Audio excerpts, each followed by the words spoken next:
உலகத்துடைய மிகப்பெரிய ஜனநாயக நாடு எதுன்னு தெரியுங்களா? நம்ம இந்தியா தாங்க. 140 கோடி மக்கள் வாழ்றாங்க. 90 கோடி மக்கள் வாக்களிக்கிறாங்க ஒவ்வொரு தேர்தலையும்.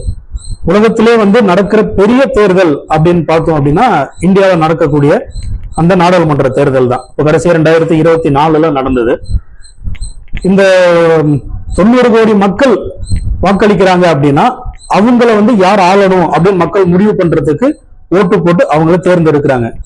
அதே சமயம் அவங்கள யாரு ஆளக்கூடாது அப்படின்னு சொல்லி அவங்க தோக்கடிச்சும் மக்கள் அதையும் நிரூபிக்கிறாங்க.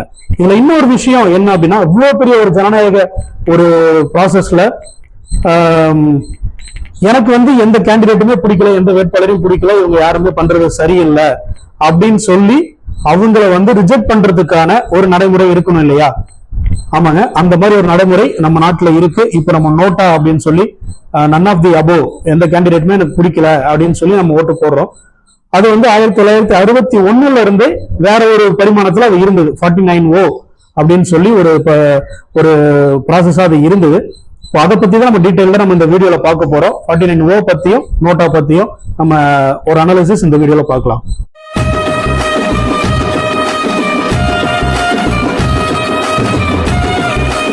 இந்தியா சுதந்திரம் அடைந்த பின்னாடி 1951 representation of the people act அப்படின்னு சொல்லி ஒரு சட்டம் கொண்டு வராங்க. அதாவது மக்கள் பிரதிநிதித்துவ சட்டம். இந்த சட்டம் தான் இந்தியாவில் தேர்தல் நடத்துறதுக்கான ஒரு முக்கியமான சட்டமா பார்க்கப்படுது. அதுல என்னன்னா, தேர்தல் எப்படி நடத்தணும், யார் யாரு தேர்தலை போட்டி போடலாம், யார் யாரை தகுதி நீக்கம் செய்யலாம், எந்தெந்த வேட்பாளர்களை தகுதி நீக்கம் செய்யலாம், என்ன மாதிரி முறைகேடுகள் தேர்தல் நடக்கும், அதெல்லாம் எப்படி தடுக்கிறது, தேர்தல் முடிவுகளை எதிர்த்து கோர்ட்டுக்கு போறதுக்கான வழிமுறைகள், அப்புறம் தேர்தல் செலவு கணக்குகள், அது எல்லாமே அந்த மக்கள் பிரதிநிதித்துவ சட்டம் மூலயமா அவங்க ஏற்கனவே நிர்ணயித்து வச்சிருக்காங்க. அது மூலயமா தான் நம்ம இப்போ தேர்தல் நடத்திக்கிட்டு இருக்காங்க. அதோடைய ஒரு நீட்சியா கண்டக்ட் ஆஃப் எலெக்ஷன்ஸ் ரூல்ஸ் 1951 அப்படின்னு சொல்லி ஒரு தேர்தல் நடத்தை விதிமுறைகள் அதுக்கப்புறம் 1961 இது ஃபுல்லா நம்ம கொண்டு வராங்க. இன்னைக்கு இருக்கிற அந்த தேர்தல் நடத்தை விதிமுறைகள் 1961 நீட்சி தான். அப்போவே வாக்காளர்கள் எப்படி வாக்களிக்கணும், வாக்குச்சாவடிகள் எவ்வளவு வாக்காளர்களுக்கு வாக்குச்சாவடி இருக்கணும், ஓட்டு மின்னணு வாக்குப்பதிவு இயந்திரத்துல இல்ல வாக்குச்சாவடியில் நடக்கும் போது அது என்ன மாதிரி ஒரு ப்ராசஸ் இருக்கணும், ஓட்டு எப்படி எண்ணணும், அங்க இருக்கிற ஆபீசர்ஸோடைய நடத்தைகள் எப்படி இருக்கணும், அது எல்லாமே இந்த தேர்தல் நடத்தை விதிமுறைகள் 1961 வச்சுதான் இன்னைக்கு வரைக்கும் நம்ம நடத்திக்கிட்டு இருக்கோம். அதுல என்ன ஒரு முக்கியமான விஷயம் நம்ம பார்க்கணும்னா, இந்த 49O அப்படிங்கிற அந்த விஷயம் 1961 ஃப்ரேம் பண்ணிட்டாங்க. அன்னையில இருந்து எலெக்ஷன்ஸ்ல இருந்துட்டு தான் இருக்கு. ஆனா மக்கள் பெருசா பயன்படுத்தினதா நமக்கு கிடைத்த தரவுகளின் படி தகவல் இல்லை. அது எப்படின்னா, நம்ம இன்னைக்கு போய் நோட்டா எந்த வேட்பாளரும் எனக்கு பிடிக்கலன்னா நம்ம போய் நோட்டால அந்த பட்டன் அழுத்திட்டு வரோம். ஆனா 49O அப்படி கிடையாது. அங்க என்னன்னா, உள்ள ஒரு ஆபீசர் இருப்பாரு, பிரைசரிங் ஆபீசர் இருப்பாரு.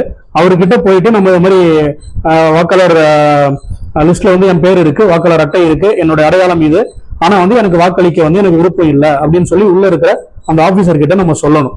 அவர் ஃபார்ம் 17A அப்படின்னு சொல்லிட்டு ஒரு ஃபார்ம்ல நம்ம ரெஜிஸ்டர் பண்ணிட்டு நம்ம அதுல சைன் பண்ணி சொல்லுவாங்க. அதுல என்ன ஒரு பெரிய சிக்கல், நடைமுறை சிக்கல் அப்படின்னு பார்த்தோம் அப்படின்னா, உள்ள பிரைசரிங் ஆபீசர் இருப்பாங்க, அப்புறம் போலிங் ஆபீசர் இருப்பாங்க, மற்ற அரசியல் கட்சிகளுடைய பூத் ஏஜென்ட்ஸ் உள்ள இருப்பாங்க. நம்ம போயிட்டு ஓட்டு போடுறோம், 49Oவுக்கு பதிவு பண்றோம் அப்படின்னா அங்க இருக்கிற எல்லாருக்குமே நம்ம அதை பதிவு பண்ற விஷயம் தெரியும். மக்கள் பிரதிநிதித்துவ சட்டத்துல ஒரு முக்கியமான விஷயம் என்னன்னா, சீக்ரெட் பேலட் அப்படிங்கறத வச்சிருக்காங்க. நம்ம யாருக்கு வாக்களிக்கிறோம் அப்படிங்கிற விஷயம் அது நமக்குள்ள இருக்கணும், அது ரகசியமா இருக்கணும், அது வெளியில தெரியறது நல்லது கிடையாது அப்படின்னு சொல்லி வச்சிருக்காங்க. ஆனா இந்த 49O பதிவு பண்றது மூலயமா அந்த சீக்ரெட் பேலட்டுங்கிற விஷயமே உறைஞ்சிருது. நமக்கான பிரைவசியே அதுல இல்ல. அவங்க உள்ள இருக்கிற எல்லாத்துக்குமே நம்ம 49O பதிவு பண்றோம், எனக்கு எந்த கேண்டிடேட்டுமே பிடிக்கல அப்படின்னு சொல்லி அவங்க எல்லாத்துக்குமே தெரிஞ்சிருது இல்லையா? இதுல ரகசியம் எப்படி காக்கப்படும் அப்படின்னு சொல்லி ஒரு நடைமுறை சிக்கல் இருந்துட்டு இருக்கிறதா பல காலகட்டங்கள்ல பல தரப்பினர் ஒரு கன்சர்ன் எழுப்பிட்டே இருந்தாங்க. இந்த சூழ்நிலையில தான் 2013 வருஷம் சுப்ரீம் கோர்ட்ல ஒரு முக்கியமான கேஸ் நடந்துட்டு இருக்கு. அது என்னன்னா, people union for civil liberties அப்படின்னு சொல்லி ஒரு அமைப்பு சுப்ரீம் கோர்ட்ல ஒரு கேஸ் ஒன்று போடுறாங்க. அதாவது 49O மூலயமா மக்களுடைய பிரைவசி வந்து பாதிக்கப்படுது. அவங்க வந்து யாருக்கு ஓட்டு போடுறாங்கன்னு வெளியில யாருக்கும் ஓட்டு போடல அப்படிங்கிறது வெளியில வந்து பட்டவர்த்தனமா தெரியுது. இதுக்கு வந்து ஏதாவது ஒரு முடிவு கொண்டு வரணும் அப்படின்னு சொல்லி சுப்ரீம் கோர்ட்டுக்கு போறாங்க. அப்புறம் சுப்ரீம் கோர்ட் வந்து இந்த இது ஃபுல்லா ஹியரிங் எல்லாம் முடிச்ச உடனே அவங்களோட ஜட்மெண்ட்ல என்ன சொல்றாங்க அப்படின்னா, சீக்ரெட் பேலட்ங்கிறது ஒரு பேசிக் ரைட்டு, அது வந்து மக்களுடைய அடிப்படை உரிமை. அவங்க வந்து யாருக்கு ஓட்டு போடுறாங்க அப்படிங்கிறது வெளியில தெரியறதுங்கிறது ஜனநாயகத்தின் ஆணிவரையே வந்து அது கேள்விக்குறியாக்குற மாதிரி ஒரு விஷயமா இருக்கு. அதனால இதுக்கு வந்து தேர்தல் ஆணையம் வந்து ஒரு நடவடிக்கை எடுக்கணும். என்னன்னா, நோட்டா அப்படிங்கிற அந்த விஷயம், நன் ஆஃப் தி அபோவ் அப்படிங்கிற அந்த விஷயத்த நம்ம மற்ற வேட்பாளர்களுடைய பேர் மாதிரியே நீங்க வந்து கடைசியா எல்லா மின்னணு வாக்குப்பதிவு இயந்திரத்திலும் அதை கொண்டு வரணும். மக்கள் வந்து நோட்டா ஓட்டு போடுறாங்க அப்படிங்கிறது வெளியில தெரியக்கூடாது. ஏன் இந்த சீக்கிரசி பிரைவசி அப்படிங்கிற விஷயங்கள் பேசுறோம் அப்படின்னா, இன்னைக்கு வந்து நம்ம ஓட்டு போடும்போது இன்னைக்குமே பூத்துல வந்து போன் அலோவ் பண்ண மாட்டாங்க. அது வந்து ஒரு க்ளோஸ்டு கம்பார்ட்மெண்ட், அது போலிங் கம்பார்ட்மெண்ட் சொல்றோம் இல்லையா, நம்ம ஓட்டு போட்டிருப்போம். அது வந்து நம்ம தனியா ஒரு ஆளா போய் தான் நம்ம ஓட்டு போடுறோம். கூட யாருமே நம்ம சொந்தக்காரங்க கூட அலோடு கிடையாது, ஆபீசர்ஸுக்கு உள்ள வர மாட்டாங்க. அது வந்து நம்மளுடைய பிரைவசி பாதுகாக்கணும் அப்படிங்கிறதுக்காக உள்ள போன் அலோவ் பண்ண மாட்டாங்க. இந்த விஷயங்கள்லாம் அதுக்காக தான் இருக்கு. இதெல்லாம் வந்து பாதுகாக்கப்படணும் அப்படின்னு சொல்லி இந்த நோட்டாவா நீங்க கண்டிப்பா கொண்டு வந்து ஆகணும் அப்படின்னு சொல்லி 2013 செப்டம்பர் 27 உச்சநீதிமன்றம் வந்து இந்த தீர்ப்பை அறிவிக்கிறாங்க. இது வந்து ரொம்ப ஒரு இக்கட்டான ஒரு சூழ்நிலை வந்து தேர்தல் ஆணையத்துக்கு. ஏன்னா செப்டம்பர் மாசம் இந்த தீர்ப்பு வருது, ஆனா அடுத்தது உடனே நவம்பர் மாசம் வந்து ஒரு 4 மாநிலத்துக்கான தேர்தல் வருது. சத்தீஸ்கர், மிசோரம், மத்திய பிரதேஷ், இந்த மாதிரி ஒரு 4 மாநில தேர்தல் வருது, ராஜஸ்தான் சேர்த்து. அதுல வந்து நடைமுறைப்படுத்தி ஆகணும் அப்படிங்கறத சுப்ரீம் கோர்ட் மென்ஷன் பண்ணிட்டாங்க ஜட்மெண்ட்ல. உச்சநீதிமன்றத்தோட நோட்டா பத்தின இந்த தீர்ப்பு இன்னைக்கு வரைக்கும் வந்து இந்திய ஜனநாயகத்துல ஒரு பெரிய கேம் சேஞ்சர் மொமெண்டாவே பார்க்கப்படுது. அந்த தீர்ப்பு வந்த உடனே நவம்பர் மாசம் சத்தீஸ்கர்ல வந்து தேர்தல் நடக்குது. அங்கேயுமே வந்து இப்போ பொதுவாகவே நமக்கு ஒரு அதிருப்தியை காட்டுறதுக்கான வாய்ப்பு இது வரைக்கும் கிடைக்காம இருந்தது இல்லைங்களா. இந்த வேட்பாளர் பிடிக்கல அப்படின்னா அந்த வேட்பாளர் பிடிக்கலாம் இந்த வேட்பாளர், voting for the least devil அப்படிங்கிற மாதிரி தான் நம்ம ஓட்டு போட்டுக்கிட்டு இருந்தோம். இந்த சான்ஸே கிடைக்கல அப்படிங்கிற பட்சத்துல இந்த மாதிரி ஒரு ஆப்ஷன் வந்ததுமே அடுத்தது அந்த மிசோரம், ராஜஸ்தான், மத்திய பிரதேசம், சத்தீஸ்கர் எலெக்ஷன்ஸ்ல வந்து நல்லாவே வந்து இது பிரதிபலிச்சது அந்த நோட்டா. அதோடைய டீடைல்ஸ் இப்ப நம்ம பார்ப்போம். 2013 சத்தீஸ்கர் எலெக்ஷன்ஸ் வந்து நவம்பர் மாசம் நடக்குது. அங்க மொத்த வாக்காளர்கள் அப்படின்னு பார்த்தோம்னா 1,68,00,000 பேர் இருக்காங்க. அதுல போலானது வாக்களித்தது அப்படின்னு பார்த்தோம்னா அப்படின்னா 1,30,00,000 பேர் வாக்களிச்சிருக்காங்க. அதுல நோட்டாவுக்கு அப்படின்னு பார்த்தோம்னா 4,00,000 பேர். இது மொத்த அந்த ஓட் லிஸ்ட்ல ஒரு 3.1% வந்து நோட்டாவுக்கு வாக்களிச்சிருக்காங்க. அதே மாதிரி மிசோரம்ல அடுத்தது நடந்தது பார்த்தோம் அப்படின்னா அங்க வந்து மொத்த வாக்காளர்களே வந்து 7,00,000 தான். ஆனா நோட்டாவுக்கு வந்து விழுந்த ஓட்டு அப்படின்னு பார்த்தோம்னா 8,000 ஓட்டு விழுந்திருக்கு. இது 1.5% அங்கேயுமே. அதே மாதிரி மத்திய பிரதேஷ்ல பார்த்தோம் அப்படின்னா அங்க 4 கோடி வாக்காளர்கள் இருக்காங்க. வாக்களித்தது வந்து 3,40,00,000 பேர் வாக்களிச்சிருக்காங்க. நோட்டாவுக்கு விழுந்தது அப்படின்னு பார்த்தோம்னா 6,43,000 வாக்குகள் நோட்டாவுக்கு போட்டிருக்காங்க. இது வந்து ஒரு 1.90%, 2% கிட்ட இருக்கு. இதே மாதிரி ராஜஸ்தான்லயும் 4 கோடி வாக்காளர்கள் இருக்காங்க, 3 கோடி வாக்காளர்கள் வாக்களிச்சிருக்காங்க. நோட்டாவுக்கு அப்படின்னு பார்த்தோம்னா 5,89,000 பேர் வந்து நோட்டாவுக்கு வாக்களிச்சிருக்காங்க. இதுவும் ஒரு 1.90%.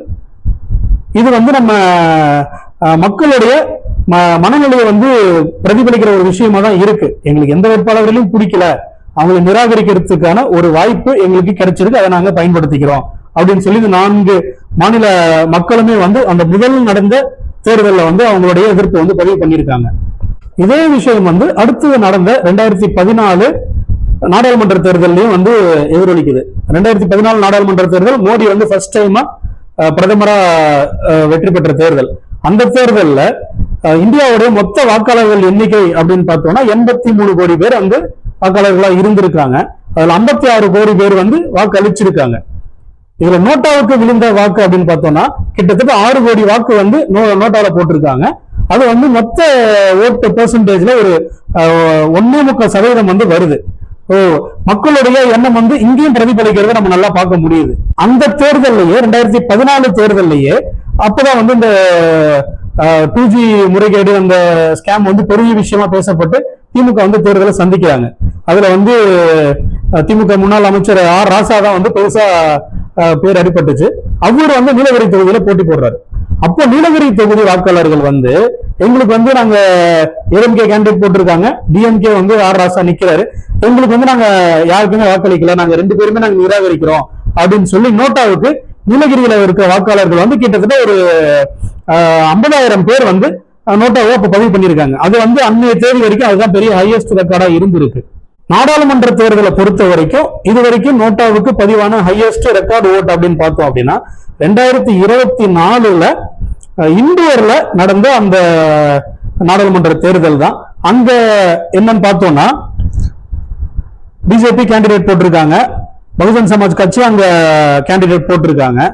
அங்க ஒரு 15 லட்சம் மக்கள் வந்து வாக்களிச்சிருக்காங்க. அதுல வந்து 12 லட்சம் வாக்குகள் பிஜேபிக்கு விழுந்திருக்கு. இதுல பெரிய ஹைலைட் என்ன அப்படின்னு பார்த்தோம்னா நோட்டா வந்து 2 லட்சம் வாக்குகள் வாங்கி 2வது இடத்துக்கு வந்துச்சு. அந்த தொகுதியில பகுஜன் சமாஜ் கட்சியோட வேட்பாளர் வாங்கின ஓட்டு வெறும் 51,000 மட்டும்தான். இது வந்து ஒரு பெரிய விஷயமா இன்னைக்கு வரைக்கும் பார்க்கப்படுது. ஏன்னா ஒரு நாடாளுமன்ற தேர்தலில் ஒரு 15 லட்சம் வாக்காளர்கள் இருக்கிற இடத்துல நோட்டா வந்து 2 லட்சம் வாக்குகள் பெற்று ஒரு 2வது இடத்துக்கு போகுது அப்படிங்கிறது ஒரு பெரிய விஷயமா வந்து இன்னைக்கு வரைக்கும் பார்க்கப்படுது. இதே மாதிரி 2017 குஜராத் எலெக்ஷன்ஸ்ல பிஜேபி காங்கிரஸ் கேண்டிடேட்ஸ் போட்டிருக்காங்க. அங்க குஜராத் எலெக்ஷன்ல என்ன நடந்ததுன்னா ஒரு கிட்டத்தட்ட பாதிக்கு பாதி தொகுதிகளில் பிஜேபி ஜெயிக்கிறாங்க, இல்ல காங்கிரஸ் ஜெயிக்கிறாங்க. அதுல 3வது பிளேஸ்ல வந்து கிட்டத்தட்ட நோட்டாவுக்கு வந்து அதிகமான வாக்குகள் வந்து அங்க பதிவாயிருக்கு. குஜராத் பொறுத்த வரைக்கும் 2017 4,35,00,000 வாக்காளர்கள் இருக்காங்க. 3 கோடி வாக்காளர்கள் வந்து வாக்கு செலுத்தி இருக்காங்க. நோட்டாவுக்கு பதிவானது அப்படின்னு பார்த்தோம்னா 5,51,000. இங்கேயுமே வந்து ஒரு 2%, 1.80% வந்து ஒரு 2% கிட்ட வந்து நோட்டாவுக்கு பதிவாகிறத பார்க்க முடியுது. இப்போ நம்ம தமிழ்நாட்டுடைய டேட்டாவுக்கு வருவோம். 2013 இந்த தீர்ப்பு வருது.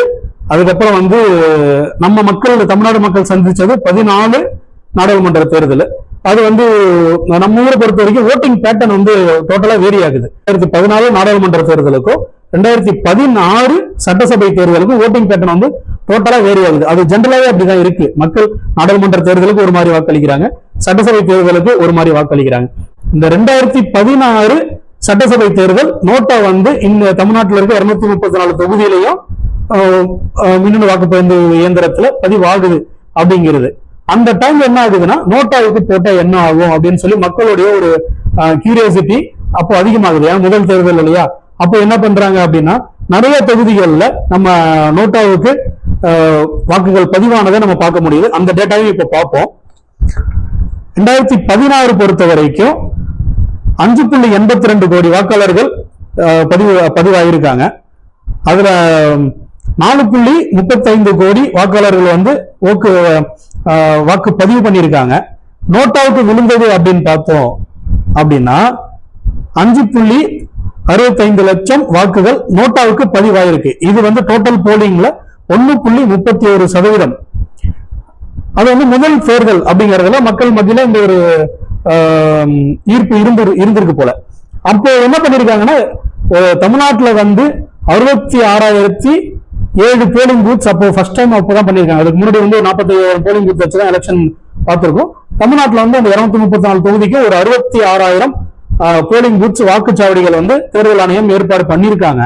இதுல நம்ம முக்கியமா கவனிக்க வேண்டியது என்ன அப்படின்னு பார்த்தோம்னா அதுல கிட்டத்தட்ட வந்து ஒரு 63,000 வாக்குச்சாவடிகள்ல வந்து நோட்டாவுக்கு ஓட்டு விழுந்திருக்கு.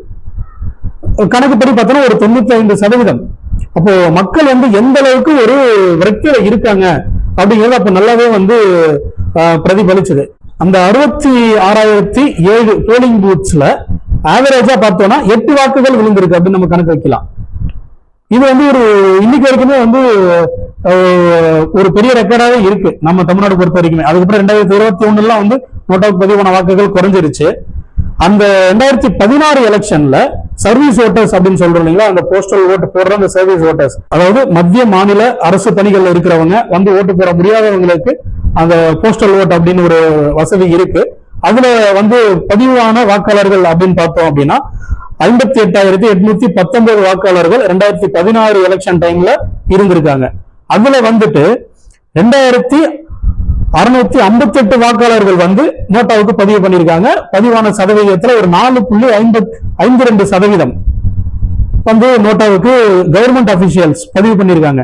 இது எப்பயுமே வந்து ஒரு இன்னைக்கு வரைக்குமே தமிழ்நாடு அரசியல பார்க்கக்கூடிய விஷயம் அப்படின்னா, கவர்மெண்ட் சேஞ்ச் வருது அப்படின்னா அது அரசு அதிகாரிகள், அரசு ஊழியர்கள் அவங்க மத்தியில வந்து அது ஏற்கனவே வந்து தெரிஞ்சிடும். ஏன்னா அவங்கதான் மக்கள் கூட டைரக்டா இன்டராக்ஷன்ல இருக்கிறவங்க. அரசியல்வாதிகளை விட மக்கள் கிட்ட டெய்லி அவங்க தான் புகழ்ந்துறாங்க. அதனால அவங்களுக்கு ஈஸியா தெரிஞ்சிடும். அப்படி இருக்கும் போதுமே வந்து அரசு அதிகாரிகள் நோட்டாவுக்கு போட்டது ஒரு 2.5% மக்கள் வந்து போட்டிருக்காங்க அப்படிங்கிறது ஒரு பெரிய ஆச்சரியமான ஒரு விஷயமா தான் இன்னைக்கு வரைக்கும் பார்க்கப்படுது. அதுல 2016 எலெக்ஷன்ல அதிகபட்சமா வந்து சென்னையில இருக்கிற சோழிங்கநல்லூர் தொகுதியில தான் வந்து நோட்டாவுக்கு வந்து வாக்குகள் பதிவாயிருக்கு. அந்த டாப் 10 லிஸ்ட் இப்ப நீங்க பார்த்தாலே தெரியும். சோழிங்கநல்லூர்ல 7,332, மதுரை வாயல்ல 6,655, இந்த மாதிரி வந்து ஒரு 10 தொகுதிகள்ல, கோயம்புத்தூர் நார்த்ல ஒரு 4,574 வாக்குகள் நோட்டாவுக்கு பதிவாயிருக்கு. இது வந்து மக்களுடைய திரும்ப நம்ம சொல்றதுதான், அந்த எதிர்ப்பை காட்டுறதுக்கு ஒரு வாய்ப்பு கிடைச்சது. நாங்க வந்து நோட்டாவுக்கு போடுறோம், எங்களுக்கு எந்த கேண்டிடேட்டும் எந்த கட்சியும் எங்களுடைய தேவைகளை பூர்த்தி செய்யல, மக்களுக்கு எந்த நல்லதும் செய்யல அப்படிங்கறத அவங்களோட எதிர்ப்பை பதிவு பண்ணியிருக்காங்க. அடுத்தது 2021 தேர்தல நம்ம பார்ப்போம். அதுல வந்து பதிவான வாக்காளர்கள் வந்து 6,28,00,000 வாக்காளர்கள். அதுல வாக்கு செலுத்தினவங்க வந்து 4,62,00,000 தான். அதுல நோட்டாவுக்கு பதிவானது அப்படின்னு பார்த்தோம்னா 3,45,000 பேர் தான் நோட்டாவுக்கு பதிவு பண்ணியிருக்காங்க. சதவீதப்படி பார்த்தோம் அப்படின்னா 0.75 தான், அதாவது 1% கூட கிடையாது. போன 2016 எலெக்ஷன்ல 1.4% கிட்ட ஓட்டு போட்டிருந்தாங்க. அது அப்படியே பாதிக்கு பாதியா குறைஞ்சிருச்சு. அது ஏன் அப்படிங்கிறது, நோட்டாவுக்கு போட்டா எதுவும் நடக்காது, நோட்டாவுக்கு போட்டா வேஸ்ட் ஆயிருமா ஓட்டு அப்படின்னு சொல்லி மக்கள் நினைச்சிட்டாங்களா, இல்ல ஆட்சியாளர்கள் வந்து நல்லா பண்ண ஆரம்பிச்சிட்டாங்க, நல்ல கேண்டிடேட்ஸ் போடுறாங்க அப்படிங்கிற மாதிரி மக்கள் நினைக்க ஆரம்பிச்சிட்டாங்களா, இல்ல இந்த அரசியல்வாதிகள் இந்த அரசியல் கட்சிக்கு அப்படிதான் இருப்பாங்க, நம்ம எதுக்கு நோட்டாவுக்கு போடணும், நம்ம பழகிப்போம் அப்படின்னு சொல்லி மக்கள் பழகிட்டாங்களா அப்படிங்கிறது என்னங்கிறது எதுவும் தெரியல. 2016 ஒரு 23 சட்டசபை தொகுதிகள்ல அந்த அவங்க தோத்த மார்ஜின் இருக்கு இல்லைங்களா, அந்த மார்ஜின் ஓட்ஸை விட நோட்டாவுக்கு விழுந்த அந்த ஓட்ஸ் வந்து அதிகமா இருந்திருக்கு. 2016 23 தொகுதிகள். அந்த லிஸ்டையும் இப்ப நம்ம பார்ப்போம். அதுல ஆவடியில ஃபர்ஸ்ட் பார்த்தோம் அப்படின்னா ஏடிஎம்கே வின் பண்றாங்க, மாஃபா பாண்டியராஜன் வின் பண்றாரு, டிஎம்கே தோத்துட்டாங்க. அங்க வந்து அந்த மார்ஜின் தோக்குற மார்ஜின் 1,395 ஓட்டு தான். அதுவே நோட்டாவுக்கு விழுந்தது அப்படின்னு பார்த்தோம் 5,000 ஓட்டு நோட்டாவுக்கு விழுந்திருக்கு. அதே மாதிரி பெரம்பூர் தொகுதியில ஏடிஎம்கே ஜெயிக்கிறாங்க, டிஎம்கே தோக்குறாங்க. அங்க அந்த வின்னிங் மார்ஜின் பார்த்தோம்னா 519 தான். ஆனா நோட்டாவுக்கு விழுந்திருக்கிறது 3,167. இந்த மாதிரி ஒரு 23 தொகுதி 2016 இந்த டிஃபரன்ஸ் இருந்திருக்கு. அதே விஷயம் நம்ம 2021 தேர்தலில் ஒரு 13 தொகுதி வந்து இந்த மாதிரியே அந்த டிஃபரன்ஸ்ல இருந்திருக்கு. அது இப்ப நம்ம பார்ப்போம். 2021 தேர்தல் வந்து ஏகப்பட்ட தொகுதியில ஒரு நெட் டு நெட்ல தான் இருந்திருக்கு. ஏன்னா இப்போ வந்து ஏடிஎம்கே, டிஎம்கே, நாம் தமிழர், அமமுக வந்து தேமுதிக கூட ஒரு கூட்டணி வச்சு அவங்க ஒரு தேர்தலை சந்திச்சாங்க. இந்த ஏடிஎம்கே ஓட்ஸ் வந்து அமமுக தேமுதிக கூட்டணி வந்து நிறைய இடத்துல பிரிச்சிருக்கு. ஓவரால் தமிழ்நாட்டுல அப்படின்னு பார்த்தோம் அப்படின்னா அந்த மொத்தமாக வந்து ஒரு 3% தான் டிஎம்கே கவர்மெண்ட் ஃபார்ம் பண்ணாங்க. அதுல ஏகப்பட்ட தொகுதியில ரொம்ப கம்மி வாக்குகள் தான் வந்து ஏடிஎம்கேவும் சரி டிஎம்கேவும் சரி வின் பண்ண அந்த மார்ஜின் இருந்திருக்கு. அதுல அந்த 13 தொகுதிகள்ல ரொம்ப குரூஷியலா நெக் டு நெக் இருந்திருக்கு. அதுல தாராபுரம் தொகுதியில் அப்படின்னு பார்த்தோம்னா டிஎம்கே ஜெயிக்கிறாங்க, பிஜேபி தோத்துட்டாங்க. அதுல வந்து அந்த வின்னிங் டிஃபரன்ஸ் பார்த்தோம் அப்படின்னா 1,393 வாக்குகள் தான் டிஎம்கே ஜெயிக்கிறாங்க. அதுல நோட்டாவுக்கு பதிவான வாக்குகள் அப்படின்னு பார்த்தோம்னா 1,900 விழுந்திருக்கு. அதே மாதிரி ஜோலார்பேட்ல டிஎம்கே ஜெயிக்கிறாங்க, ஏடிஎம்கே தோக்குறாங்க. அந்த மார்ஜின் வந்து 1,091. ஆனா நோட்டாவுக்கு விழுந்தது அப்படின்னு பார்த்தோம் அப்படின்னா 1,137 ஓட்டு நோட்டாவுக்கு விழுந்திருக்கு. இதுல இன்னும் ரொம்ப கொடுமையான விஷயம் அப்படின்னு என்னென்ன அப்படின்னு பாக்குறோம் அப்படின்னா, டி நகர்ல சத்யா வந்து தோக்குறாரு. ஏடிஎம்கே சேர்ந்த சத்யா தோக்குறாரு, டிஎம்கே ஜெயிக்கிறாங்க. அதுல என்னன்னா அவருடைய லூசிங் மார்ஜின் 137 மட்டும்தான். ஆனா நோட்டாவுக்கு விழுந்திருக்கிறது 1617. அதே மாதிரி நெய்வேலியில டிஎம்கே ஜெயிக்கிறாங்க, டிஎம்கே ஜெகன் தோக்குறாரு. டிஃபரன்ஸ் பார்த்தோம்னா 977, 1171 ஓட்டு நோட்டாவுக்கு விழுந்திருக்கு. அதே மாதிரி மொடக்குறிச்சியில பிஜேபி ஜெயிக்கிறாங்க, டிஎம்கே தோக்குறாங்க. 281 ஓட்டு தான் வித்தியாசம். ஆனா நோட்டாவுக்கு விழுந்திருக்கிறது 2342. இதே மாதிரி வந்து நிறைய தொகுதிகள் வந்து இந்த வித்தியாசங்கள் இருந்துகிட்டு இருக்கு. அதே மாதிரி விருதாச்சலம் தொகுதியை பார்த்தோம் அப்படின்னா 2021 பிஎம்கேல கார்த்திகேயன் நிக்கிறாரு, காங்கிரஸ்ல ராதாகிருஷ்ணன், அப்புறம் தேமுதிகல பிரேமலதா வேற நின்னாங்க. அங்க வந்து கார்த்திகேயன் வந்து ஒரு 860 ஓட்டுல தான் அவர் வந்து வெற்றி வாய்ப்பை இழந்துடுறாரு. ஆனா அங்க நோட்டாவுக்கு பதிவான வாக்குகள் அப்படின்னு பார்த்தோம் அப்படின்னா 762 வாக்குகள் பதிவாயிருக்கு. சோ இந்த விஷயங்களை நோட்டா வந்து வெற்றி தோல்விகளை தீர்மானிக்கிற அளவுக்கு நோட்டாவுக்கும் வந்து ஓட்டு போயிட்டு இருக்கு அப்படிங்கறத நம்ம கவனிக்கிறோம். இதுல மிக முக்கியமான விஷயம் நம்ம என்ன பார்க்கணும் அப்படின்னா, நோட்டாவுக்கு அதிகமா ஓட்டு மக்கள் போடுறதால எலெக்ஷன் கேன்சல் ஆகுமா, என்ன ஆகும் அப்படிங்கிற விஷயங்களை நம்ம பார்க்க வேண்டியதா இருக்கு. இப்போ ஒரு எக்ஸாம்பிளுக்கு, ஒரு தொகுதியில இப்போ அதிமுக வந்து 30,000 ஓட்டு வாங்குறாங்க, திமுக வந்து ஒரு 20,000 ஓட்டு வாங்குறாங்க, நோட்டாவுக்கு ஒரு 40,000 ஓட்டு விழுது அப்படிங்கிற பட்சத்துல லாஜிக்கலா பார்த்தோம் அப்படின்னா நோட்டா தானே மெஜாரிட்டி வாங்கியிருக்கு, நோட்டா தானே வின் பண்ணணும். ஆனா சட்டம் அப்படி சொல்லலை. நோட்டா அதிகமா ஓட்டு வாங்கி இருந்தாலும் அதுக்கப்புறம் யார் வந்து மெஜாரிட்டி ஓட்ஸ் வாங்கியிருக்காங்களோ அவங்க தான் வின்னர் அப்படிங்கறதான் வந்து நோட்டாவுடைய சட்டமே சொல்லுது. இது வந்து மக்கள் ஒரு அவங்களோட எதிர்ப்பை பதிவு பண்றதுக்கான ஒரு விஷயமா மட்டும்தான் இப்ப வரைக்கும் நோட்டா பயன்பட்டுக்கிட்டு இருக்கு. சட்டத்திலையும் அப்படிதான் இருக்கு. எங்களுக்கு வந்து உங்க வேட்பாளர்கள் யாரையும் பிடிக்கல, அரசியல் கட்சிகள் எதையும் பிடிக்கல அப்படின்னு ஒரு மெசேஜ் வந்து மக்கள் வந்து அரசியல் கட்சிகளுக்கும் அரசுகளுக்கும் சொல்றாங்க. ஆனா அது வந்து ஒரு இம்பாக்ட் கிரியேட் பண்ணுமா நோட்டாவுக்கு போடுறது இப்ப வரைக்கும் அப்படின்னு பார்த்தோம் அப்படின்னா, இம்பாக்ட் கிரியேட் பண்ணுது ஒரு மெசேஜ் கொடுக்குற அளவுக்கு. ஆனா ஒரு தேர்தலுடைய முடிவை மாத்துற அளவுக்கு அது வந்து ஒரு தாக்கத்தை ஏற்படுத்தல அப்படிங்கறதுதான் நிதர்சனமான உண்மையா இருக்கு. 2013 உச்சநீதிமன்றம் இந்த தீர்ப்பு கொடுத்ததுக்கு அப்புறம் நடந்த தேர்தல்ல இருந்து இன்னைக்கு வரைக்கும் பார்த்தோம் அப்படின்னா நமக்கு தமிழ்நாட்டில் மட்டும்தான் அந்த ஒரு டிராப் இருக்கு. 2016க்கும் 21க்கும் டிராப் இருக்கு. மற்றபடி வந்து மற்ற ஸ்டேட்ஸ்ல பார்த்தோம் அப்படின்னா அந்த பெர்சன்டேஜ்ல ஒரு நல்ல இன்க்ரீஸ் தான் இருந்துட்டு இருந்திருக்கு நோட்டாவுக்கு பதிவாகிற வாக்குகள்ல. இதுல என்னன்னா ஒரு பல்வேறு அமைப்புகள் வந்து நோட்டாவுக்கு வாக்களிக்கணும்னு சொல்லி ஒரு விழிப்புணர்வு பிரச்சாரங்கள் வந்து தேர்தல் சமயங்கள்ல நிறைய பண்ணிட்டு இருக்காங்க. ஒரு தனித்தொகுதி இருக்கு அப்படின்னா அதுல வந்து எஸ்சி எஸ்டி மக்கள் தான் வந்து அதுல வேட்பாளர்களா நிக்க முடியும் அப்படிங்கிற பட்சத்துல அங்க இருக்கிற பிற சாதி மக்கள் வந்து அவங்களுடைய எதிர்ப்பை தெரிவிக்கிறதுக்கு வந்து பல்வேறு தொகுதிகள்ல நோட்டாவுக்கு வாக்களிச்சுக்கிட்டு இருக்காங்க. அதுவும் வந்து இந்த மாதிரியே நோட்டா வந்து யூஸ் ஆகுது. அதை வந்து எங்களுக்கு வந்து பொது தொகுதியா மாத்தி கொடுங்க தனி தொகுதியில இருந்து அப்படின்னு சொல்லி அவங்களுடைய கன்சர்னை பதிவு பண்றதுக்கும் அது அவங்க நோட்டாவுக்கும் அவங்க வாக்களிக்கிறாங்க. அந்த மாதிரியும் வந்து நடந்துகிட்டு இருக்கு. இதெல்லாம் வந்து என்ன மாதிரி ஒரு இம்பாக்ட் கிரியேட் பண்ணுவோம் அப்படிங்கறது நம்ம பார்க்க வேண்டியதா இருக்கு.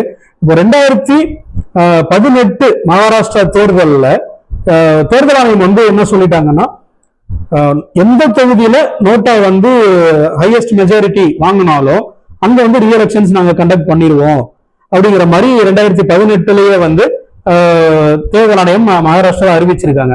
அதே மாதிரி 2022 டெல்லி எலெக்ஷன்ஸ்லயுமே தேர்தல் ஆணையம் என்ன சொல்லியிருக்காங்கன்னா, நோட்டா மெஜாரிட்டி வருது ஏதாவது ஒரு தொகுதியில அப்படின்னா நாங்க வந்து ரிசல்ட்ஸ் வந்து நாங்க வித்ஹெல்ட் பண்ணிடுவோம். அதுக்கப்புறம் அதை வந்து நாங்க எலெக்ஷன் கமிஷன் ஆஃப் இந்தியாவுக்கு, இந்திய தேர்தல் ஆணையத்துக்கு அதை நாங்க கவனத்துக்கு கொண்டு போயிட்டு அவங்க என்ன முடிவு எடுக்கிறாங்க அப்படிங்கிறத பொறுத்துதான் நாங்க பண்ண முடியும் அப்படின்னு சொல்லி அறிவிச்சிருக்காங்க.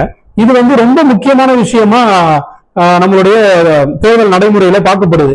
ஏன்னா இந்த மாதிரி ஒரு விஷயத்துக்காக நோட்டா கொண்டு வரணும் அப்படிங்கிறது மக்களுடைய ஒரு முக்கிய எண்ணமா இருந்துட்டு இருக்கும் போது அதுக்கு பவரே இல்லை, அதுக்கான தாக்கமே இல்லை அப்படின்னு இருந்துட்டு இருக்கிறது மக்கள் மத்தியில ஒரு பெரிய கேள்விக்குறியா தான் இருக்கு.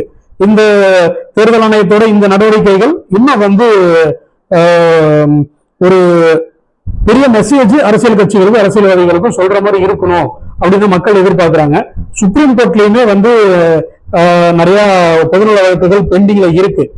இந்த தேர்தல் வந்து நோட்டா அதிகமா பதிவாச்சுன்னா என்ன பண்ணலாம், அதுக்கு ஏதாவது ஒரு வழிமுறை சொல்லுங்கன்னு சொல்லி பொதுநல வழக்குகள் நிறைய பெண்டிங்ல இருக்கு. அதுவுமே ஒரு பக்கம் நடந்துகிட்டு இருக்கு.